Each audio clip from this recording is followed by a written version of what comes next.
Hi guys, we're back. We're the ABA Exam Academy Study Group. We're going through a Zoom topic called How to Pass the BCBA, BCABA. And here are some tips. So here's the, my tip number one is use ABA to study ABA. So what do I mean? My timer. What do I mean by that, guys?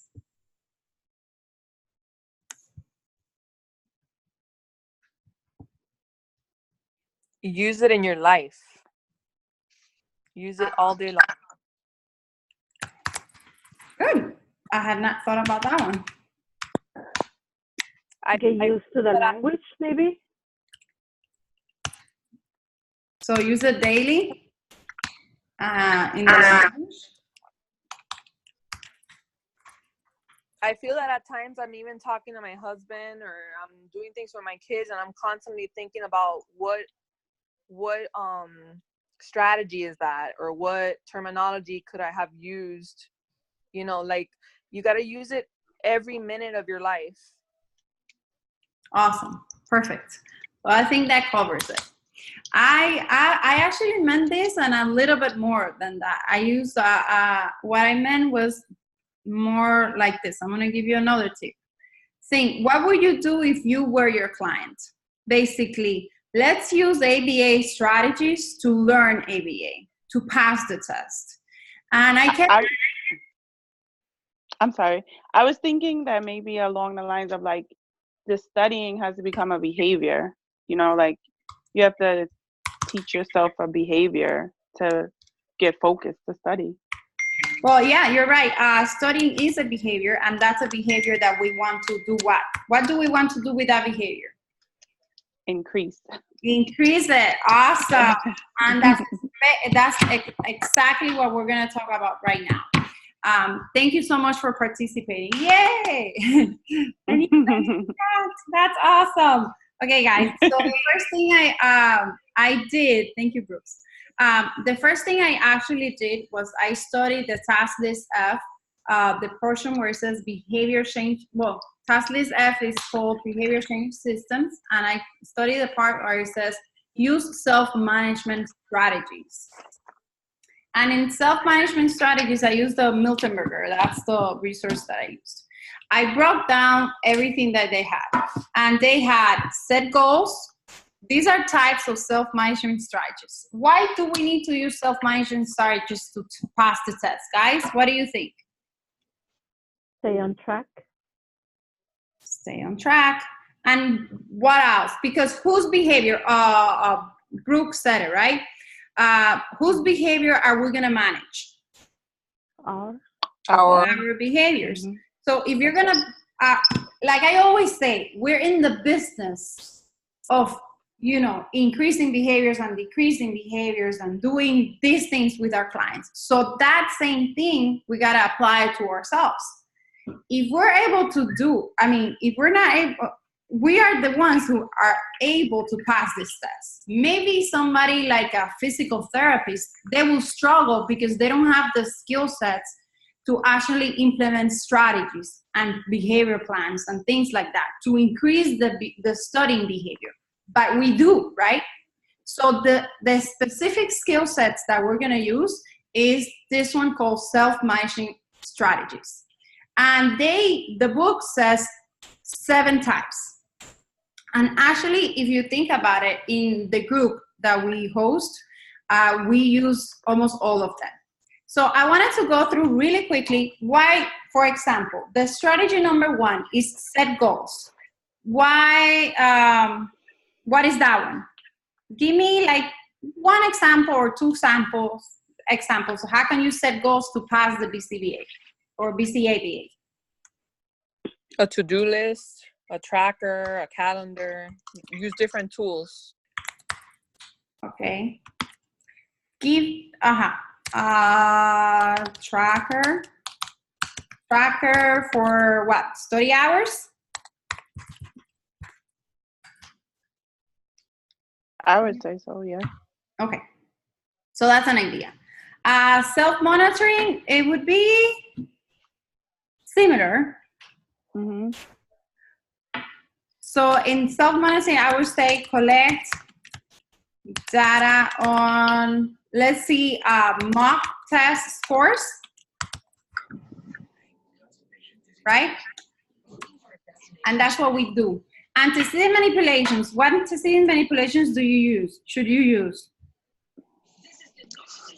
Well, you're gonna laugh about Reading. this. Can you repeat that?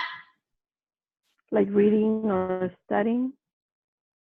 Yeah, but for example, let's say that I have a family, so I want to study. What antecedents manipulation do I need to do to be able to study? Get rid of your family. Exactly. Get rid of my family. For I example, wish I could do that.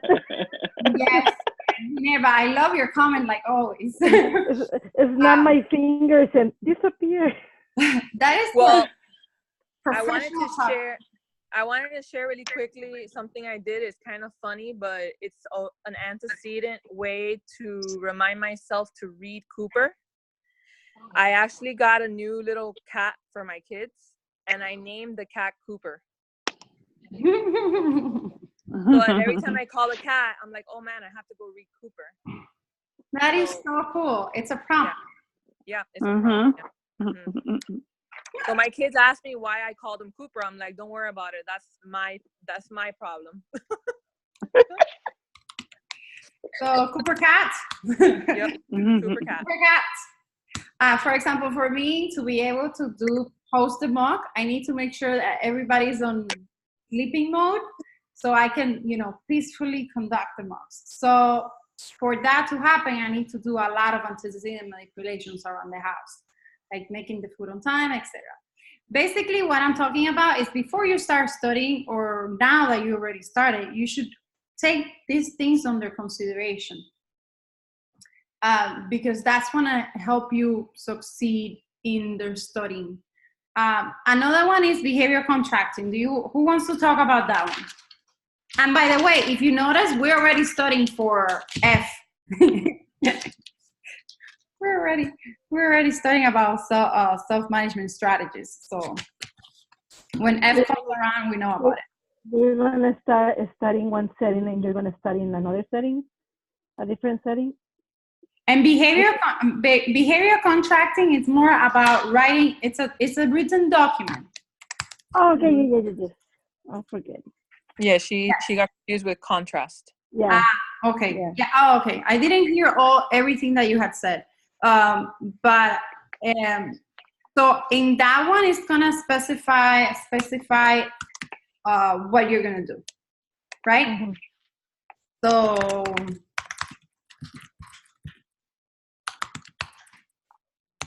okay. Believe it or not, I did this whole thing in a meeting before my supervisor came, and I was able to do it like in less than 2 hours. So it is doable to write the ideas down, and then all you gotta do is figure out how to track your progress. Mm-hmm. Basically, like literally do it. Arranging reinforcement and punishment. I think this one's very important. Somehow it didn't quite work for me until I started this group. So I started with this group. Arranging reinforcement and punishment. Who wants to give me an idea of something that they did or that they're doing? Well, for me, nothing. But I do remember you guys talking a lot about ice cream in the meetings. Mm-hmm. Yes, that would be a reinforcer. For me, actually, coming to the meetings and participating, that was reinforcing for me. I would look forward to it, so it will help me study. It will increase my studying behavior. Well, the meetings are fun, so it's reinforcing on its own. Yeah, and that was a key thing. I don't know if I wanted to explain it later on, but for me at the beginning, I had a lot of migraine, the minute I started studying. So what I did, I just started to pair studying with fun, and just put music, go to Starbucks, do fun things while studying, or studying in a fun environment or something like that. And then with the group, it was even better because we would make jokes and we would laugh and things like that. And then studying became reinforcing. Okay, social support. Basically, that one should be a given. What is the social support? A group. A group. A group. ABA Exam Academy Study Group.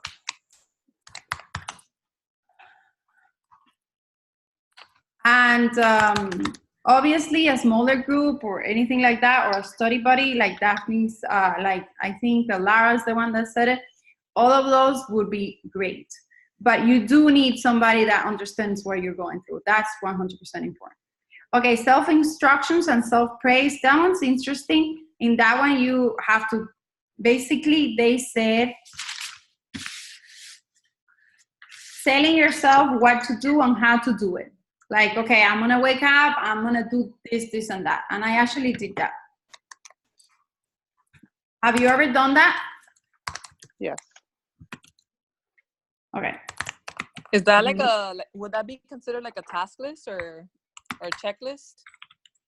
I don't think so. I think it was just like, they kept it simple. What they say, provide positive qualification of yourself. Okay. And the notes that I made back on the day, I wrote down like something like that. Something like just wake up and tell myself the plan of the day. That helped me a lot. Like, okay, what am I going to do? Okay, guys. So this one was specifically the steps in self-management plan. So take the decision to engage in self-management. What moves the person into action is the anticipation of beneficial change in the target behavior.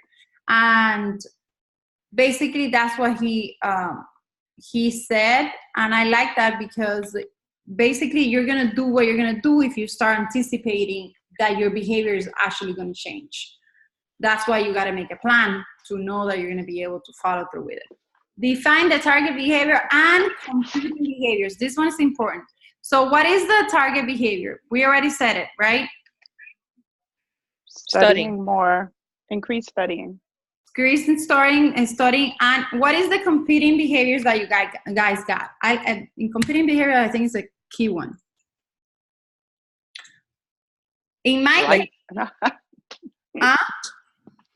I said life, but you know, like work and you know, working, things of that nature. Yeah. Mm-hmm. Having a family. Any distractor, anything. Mm-hmm. Okay, taking care of the kids.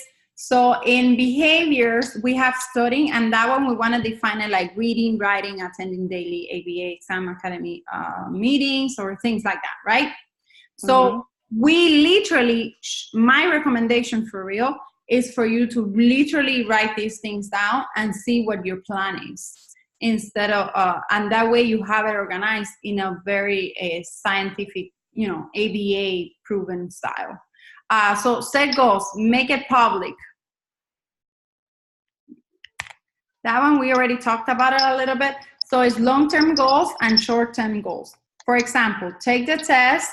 It's obviously a long-term study for 20 hours per week, or attend our Zooms 7 days a week. And short-term would be study 10 hours a week and attend the Zooms 3 times a week. The thing here is that you're gonna increase it slowly. Again, it's the same thing. If it's your client, what do? You do it slowly. The self-monitoring, it's basically, this one is, we already talked about it, is we're gonna record our behavior. Amount of time we study, the mock test, everything like that. Conduct a functional assessment. I like this one a lot. And determine the antecedent and consequence of the target behavior. For example, when I was studying I noticed a pattern. When I would study in the house, that's the A, right? The antecedent. The behavior would be studying, and the consequence would be that I would be sleepy and distracted. I would start being sleepy and distracted. But when I study in Starbucks, I would be more focused and I would learn the information better. Has anybody found an ABC pattern in their studying habits that they want to increase or decrease?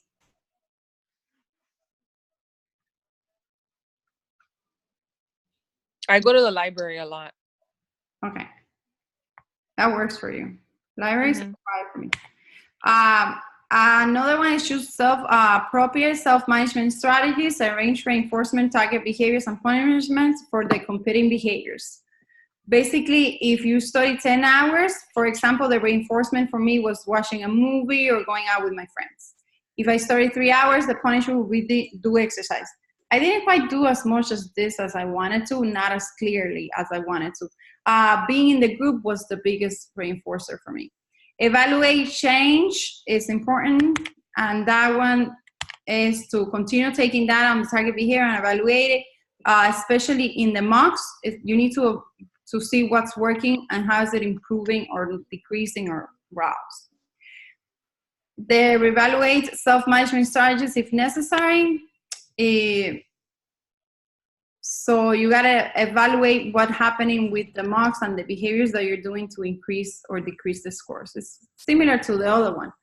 It's just rethinking the whole strategy. And implementing maintenance strategies is basically, I wouldn't think it applies to us, but after taking this test, continue to study. That's the only way that I would say, just to keep up momentum. Okay, guys, this is my advice for you. The main thing to work on for me, I think it's knowledge, test-taking skills, and testing conditions. Why do we need to work on knowledge? Because in knowledge, it's where you're gonna memorize, have fluency, be able to apply the knowledge in everyday scenarios, and competent with the task list section. And the test-taking skills is because that way you're gonna desensitize. You're gonna be desensitizing yourself from the stressful situation of taking a whole test. You need to be able to apply that knowledge in everyday scenarios in a test question format. And testing conditions. Do you understand what I'm saying by testing conditions? Yeah, like relive the test. Yes. Make it seem like the actual test when you take it. So that one is also important because you're desensitizing yourself. You might be taking test-taking skills, so you might be really good at that because you practice it in the mocks with us, and you practice it with a group, and you practice it by yourself in Starbucks or, or I don't know, somewhere with music.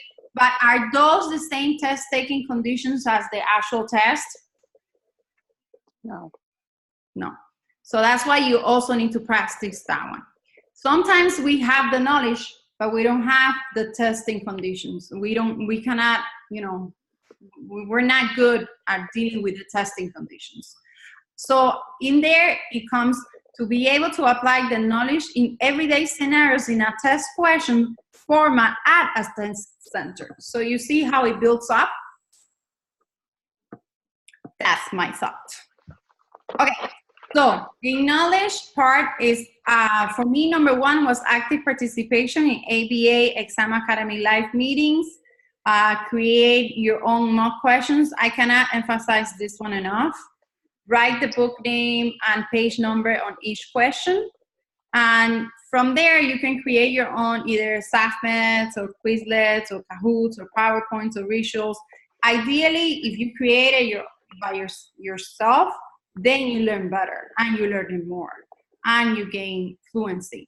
If not, just try to do them, by yourself, either, the ones that have been already made. And use whichever works better for you. At the beginning, I started writing notes, but then when I started with the group, I started creating PowerPoints, and I realized that it was cleaner and better for me to do it in PowerPoint. It was much more organized. For the test-taking skills, I have active participation is the same one. You see, active participation in the group helped me with both of them. And also creating the mock questions also helped me with both of them. Why do you think creating the mock questions helped me with test-taking skills? Build your fluency, and because you feel more confident, you'll be a better test taker.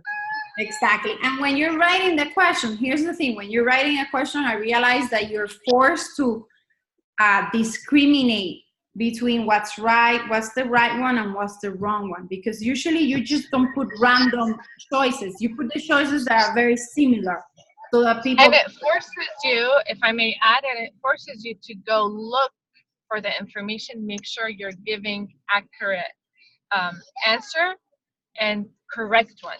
So that helps you study more. You know Exactly. what I mean? That's true.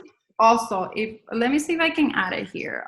Because you would feel like you have a responsibility of giving something correct. Like a lot of times when we write mock questions, we hear others saying, "Oh, this is not clear," or "This doesn't make sense," or "This," you know.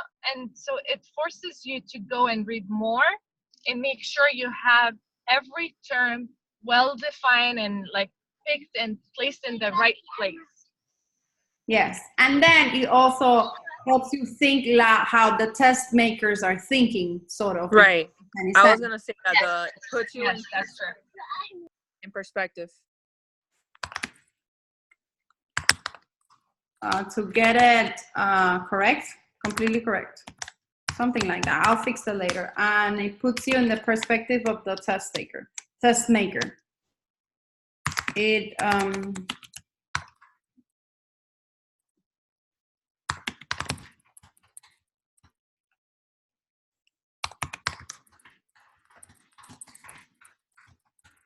okay. So other tips for knowledge and for test taking skills, besides those that I mentioned. Maybe time yourself.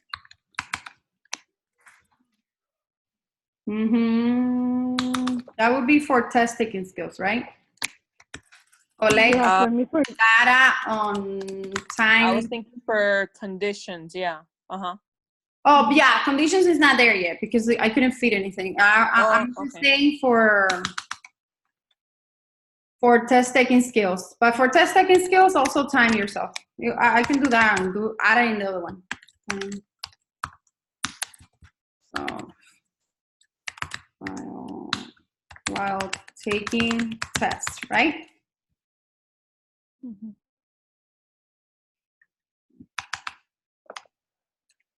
So when I was doing the PowerPoints or the mock questions, I was comparing like information from Cooper, Pazovic, and Mayer. And I was comparing, the three sources and see, okay, they're talking about this, so I put that. So I was comparing both the three sources. What helped you compare? Making what? Especially the PowerPoint. Okay, so making PowerPoints. Oops. And you said the mock too, Minerva, no? Yeah, to the mock question. Okay.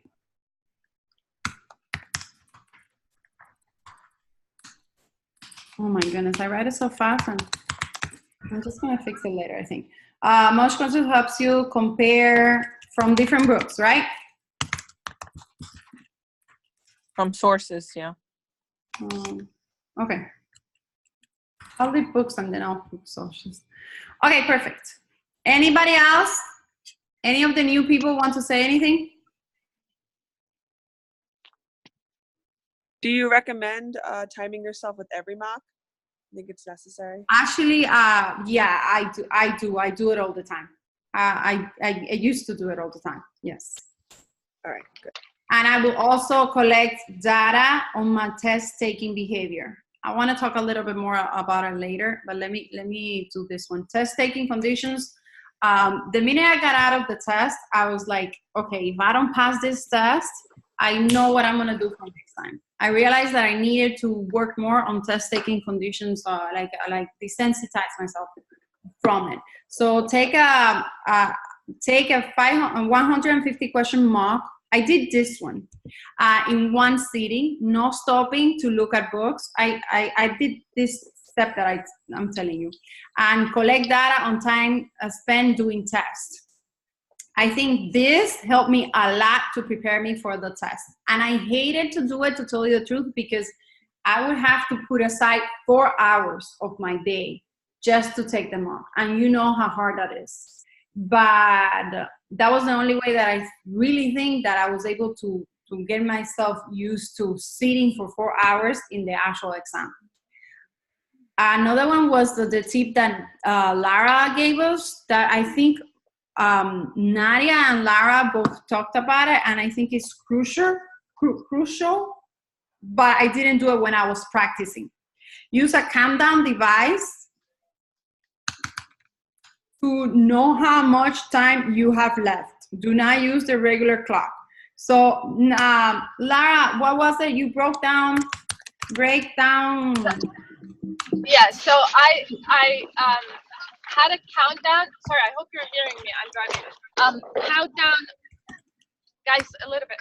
I had a countdown of the time, but I was counting up the questions. So let's say I would start at 2:40, and then I would write next 180. So my next, after an hour, it's gonna be, I would be left with 180 minutes.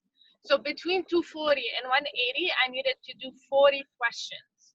So after when I would look at the screen, see if I'm at 180 or see if I finished the 40 questions, and I would be able to know how many minutes I was left with before finishing the hour, and I would write it down. This gave me an idea if I can take a break, how long I need to be out of that room. If I needed to review some questions, I knew how much time I had. And if I was going too slow, to know that I had to speed up a little bit. So okay. I can write this down. I can make a small video to explain it. I think you should. Yes, I think we need it because you're saying it, but I'm still having a trouble visualizing it. Maybe we can create like a model way to practice. And because we literally see how many minutes. My biggest problem, how many minutes belong in 1 hour, because they give it to you in like a big chunk. It's like, I don't even remember how many minutes in total. But that's the thing that freaked me out. 240, is it 240 minutes? Yeah, I don't remember. I don't remember. 240 minutes. Yeah, it's 240.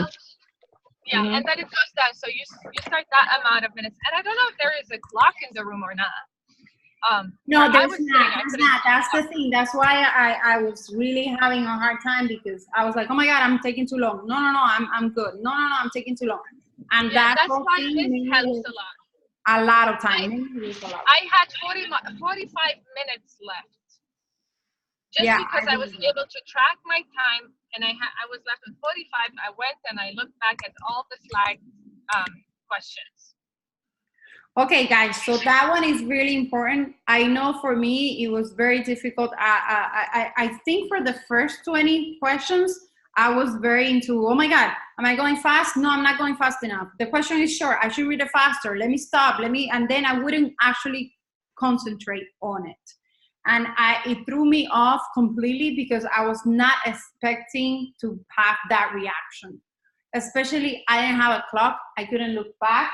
And so I had to literally stop and do what Lara said, to actually count the minutes and break them down, so I could have an idea of what it was. Because I know we can, do the math, but there you're such in a rush that it's sort of like I would see 240 minutes and it wouldn't make sense to me at all. Take the test. The other thing is take the test at a very, very, very quiet place. Take the mock test. Because that's different than your house or anywhere else. That's what I would advise if you want to do it. The other thing that I advise, people like to use the head noise. I don't know how much they are. I don't know if it's worth it. But if you think you're gonna have issues with testing conditions, then you should do it. Use the whiteboard. Here's what I did. I created this one. I laminated it, and I used it every time I would take a mock, especially the long mocks.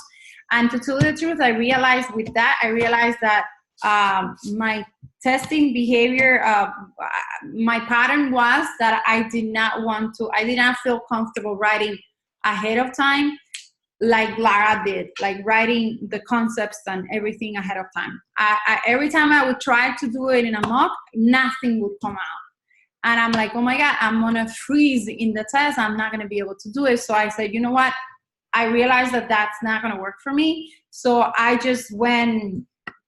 would just do question per question, and whatever the scenario was, I would break it down, and I would just, if I needed to make any notes or any extra comments, I would do it there. But having this ahead of time made me realize that, I shouldn't waste my time doing that, because that didn't work for me. And I think that's the key thing that we should take away from this. We need to do these things ahead of time so we can know how we're gonna behave there, and we can prevent any issues. I totally agree with you, Yenny, and that's what I wanted to add. So that I had in mind previously, like the night before, I'm like, okay, when I go in on that board, I'm gonna write this, and that, because I'm afraid, especially those reinforcement, punishment, because there are so many, and I was worried I would panic when I see, let's say, plan ignoring or response block, or I'm like, not to know whether it falls under positive reinforcement, negative reinforcement, positive punishment, So I imagined it in my head before going in. But make sure, if you're gonna do that ahead of time in the test, like before you start your test, writing everything, make sure to leave a space for if you need to write down the question, like figure out the answer. Because if you don't have any more space and you ask for another board, they're gonna take this one away from you. And you would still need it if you had the information that would help you. So that's true. That's true. In my board, that tells you that everybody's so different. Because in my board, I had a bunch of stays. I didn't use my board at all. And I actually thought I would use it. I bought one, I don't find it now, but I bought one of these that I can use here, so I can actually practice it in the mocks. And that I was able to do. Do you guys have any other tips for testing conditions?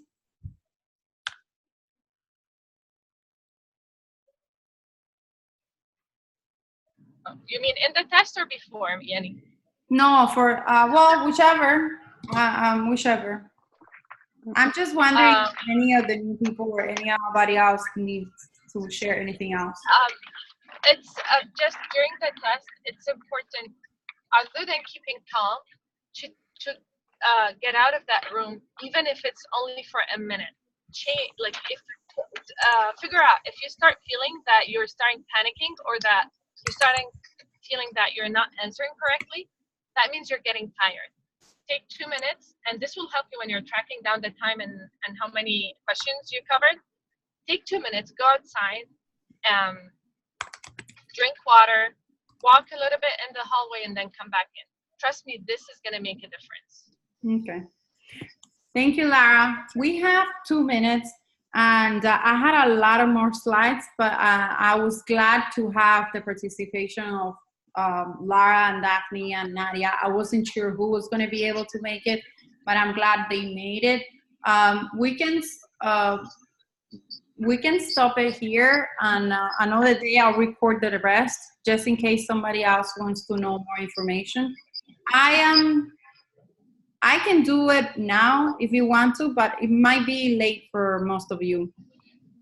If 2 people are interested to continue, I'll continue. If not, I'll leave it up for another day or something like that. Anybody else interested to continue or not?